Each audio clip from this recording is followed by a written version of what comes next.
Keralam രൂപീകൃതമായതെന്ന് 1956 November 1. Keralam രൂപീകൃതമായത് എന്ന് 1956 November 1. കേരളത്തിൻ്റെ ആകെ വിസ്തീർണം എത്രയാണ്? 38,863 ചതുരശ്ര കിലോമീറ്റർ. കേരളത്തിൻ്റെ ആകെ വിസ്തീർണം എത്രയാണ്? 38,863 ചതുരശ്ര കിലോമീറ്റർ. ഇന്ത്യയുടെ ആകെ വിസ്തീർണത്തിൻ്റെ എത്ര ശതമാനമാണ് കേരളം? 1.18%. ഇന്ത്യയുടെ ആകെ വിസ്തീർണത്തിൻ്റെ എത്ര ശതമാനമാണ് കേരളം? 1.18%.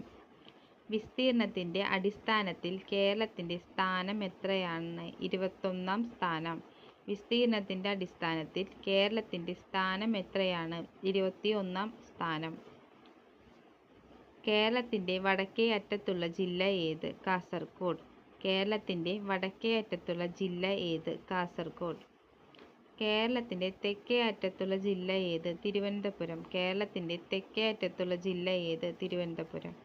വിസ്തീർണം കുറഞ്ഞ കേരളത്തിലെ ജില്ല ഏതാണ്? ആലപ്പുഴ. വിസ്തീർണം കുറഞ്ഞ കേരളത്തിലെ ജില്ല ഏതാണ്? ആലപ്പുഴ.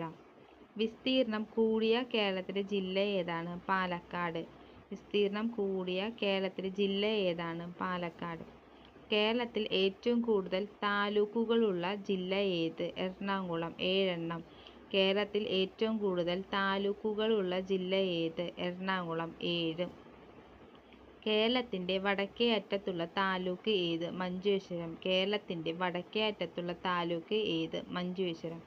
കേരളത്തിൻ്റെ തെക്കേ അറ്റത്തുള്ള താലൂക്ക് ഏത്? നെയ്യാറ്റിൻകര. കേരളത്തിൻ്റെ തെക്കേ അറ്റത്തുള്ള താലൂക്ക് ഏത്? നെയ്യാറ്റിൻകര.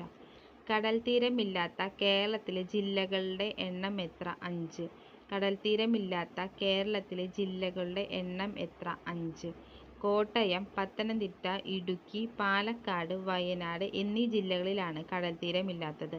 കോട്ടയം, പത്തനംതിട്ട, ഇടുക്കി, പാലക്കാട്, വയനാട് എന്നീ ജില്ലകളിലാണ് കടൽത്തീരമില്ലാത്തത്. ഏറ്റവും കൂടുതൽ കടൽത്തീരമുള്ള കേരളത്തിലെ ജില്ല ഏതാണ്? കണ്ണൂർ. ഏറ്റവും കൂടുതൽ കടൽത്തീരമുള്ള കേരളത്തിലെ ജില്ല ഏതാണ്? കണ്ണൂർ. ഏറ്റവും കുറവ് കടൽത്തീരമുള്ള കേരളത്തിലെ ജില്ല ഏതാണ്? കൊല്ലം. ഏറ്റവും കുറവ് കടൽത്തീരമുള്ള കേരളത്തിലെ ജില്ല ഏതാണ്? കൊല്ലം.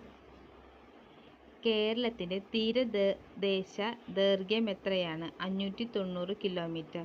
കേരളത്തിൻ്റെ തീരദേശ ദൈർഘ്യം എത്രയാണ്? 590 കിലോമീറ്റർ. കേരളവുമായി അതിർത്തി പങ്കിടുന്ന സംസ്ഥാനങ്ങൾ ഏതെല്ലാം? കർണാടക, തമിഴ്നാട്. കേരളവുമായി അതിർത്തി പങ്കിടുന്ന സംസ്ഥാനങ്ങൾ ഏതെല്ലാം? കർണാടക, തമിഴ്നാട്. കേരളവുമായി ഏറ്റവും കൂടുതൽ അതിർത്തി പങ്കിടുന്ന സംസ്ഥാനം ഏത്? തമിഴ്നാട്. കേരളവുമായി ഏറ്റവും കൂടുതൽ അതിർത്തി പങ്കിടുന്ന സംസ്ഥാനം ഏത്? തമിഴ്നാട്.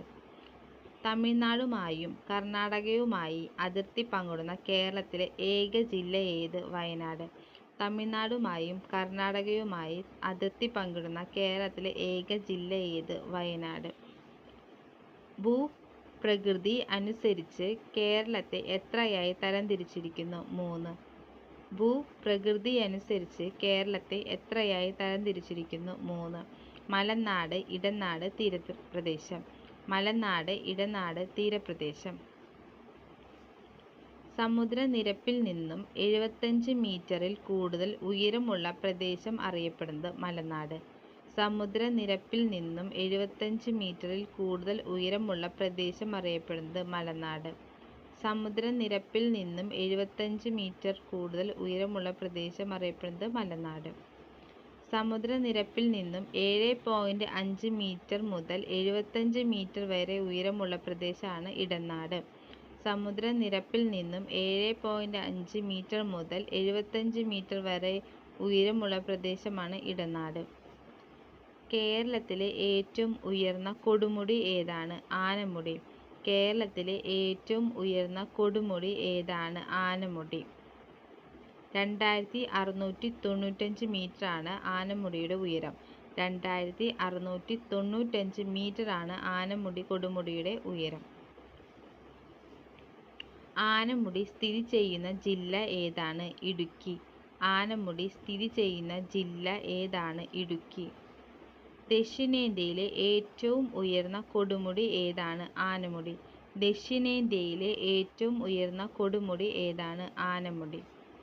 കേരളത്തിലെ രണ്ടാമത്തെ ഉയർന്ന കൊടുമുടി ഏത്? മീശപ്പുലിമല.